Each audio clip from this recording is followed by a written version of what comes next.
A seleção brasileira na sexta colocação nas eliminatórias para a Copa do Mundo, eliminatórias sul-americanas que tem 10 participantes. É sobre isso que a gente vai falar nesse vídeo. Por que a seleção chegou nesse estágio? Para início de conversa, a minha opinião vem desde lá de trás, quando foi definido que teria um técnico interino até junho do ano que vem. E aí foi feito o convite a Fernando Diniz, ele, claro, aceitou, mas impôs a condição de continuar no Fluminense. Aí a CBF se curvou, achando que nenhum outro poderia assumir o cargo. Daí o grande erro. Fernando Diniz está errado? Não, porque propuseram a ele ficar até junho. Em junho ele estaria desempregado. Ele se manteve no Fluminense, a CBF aceitou, beleza. E ele está colhendo bons frutos no Fluminense. Só que esses bons frutos do Fluminense terminam atrapalhando a seleção. Até uma semana e meia atrás, Fernando Diniz estava preocupado com a final da Libertadores. O Fluminense foi o campeão da Libertadores. E agora vem um Mundial pela frente. Então não tem como treinador, como técnico, Fernando Diniz, que na minha opinião é um bom treinador, tem capacidade sim de ser o técnico da seleção brasileira, mas ele não pode se dedicar em 100%, nem em 50% à seleção brasileira. Ele se dedica naqueles momentos de convocação, naquela semana e meia ali para os 2 jogos. E aí o resultado é esse. Começou bem, a seleção venceu os 2 primeiros jogos, lida, beleza, entusiasmou todo mundo. Mas depois veio a realidade. Ainda tem um outro porém. Fernando Diniz, aí eu não sei se é a ideia da cabeça dele ou proposição da diretoria da CBF. Está fazendo um grande trabalho de reformulação. Para se ter uma ideia, 21 jogadores vestiram a camisa da seleção brasileira este ano pela primeira vez.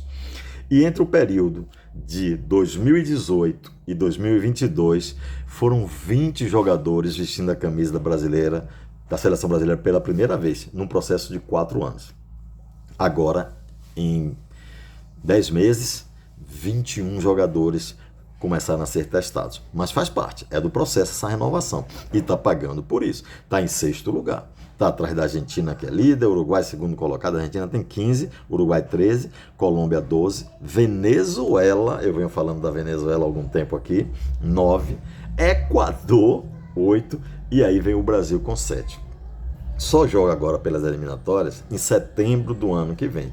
Esse de ontem provavelmente foi o último jogo de Fernando Diniz, um partido oficial, ele como técnico da seleção brasileira, pelo menos agora, nessa jornada, já que a CBF garante, o presidente Edinaldo Rodrigues garante que Carlo Ancelotti assume a seleção brasileira em junho e já comanda a equipe na Copa América, que vai ser lá nos Estados Unidos. Tomara que seja, só que Ancelotti não confirma isso hora nenhuma. E o Real Madrid já está dizendo que vai tentar uma renovação de contrato dele por mais 2 anos. Mas vamos aguardar. O tempo é o senhor da razão. O fato é que, se um treinador não pode dedicar o seu tempo inteiro para a seleção paga muito bem, rapaz. Não pode ser bico. E a seleção brasileira está sendo um bico. E a diretoria da CBF aceitou que o cargo de técnico da seleção brasileira fosse dessa maneira. Não pode, gente. É seleção brasileira, pentacampeã mundial, que tem jogadores espalhados em grandes clubes desse mundo todo. Não pode estar se sujeitando a isso. Tinha que ser mais firme, já que quer Carlo Ancelotti de qualquer maneira, quer esperar até o ano que vem, via um outro treinador que pudesse se dedicar 100% à seleção brasileira e que já começasse um trabalho visando a chegada de Ancelotti. Isso eu acho que não aconteceu com Fernando Diniz, porque os dois têm filosofia, Fernando Diniz e Carlo Ancelotti, filosofia de jogo bem diferente um do outro. Mas o fato é que estamos lá em 6º lugar. Para nossa sorte, falta muito jogo ainda, né? Foram 6 rodadas realizadas, são 18, 1/3 já foi realizado.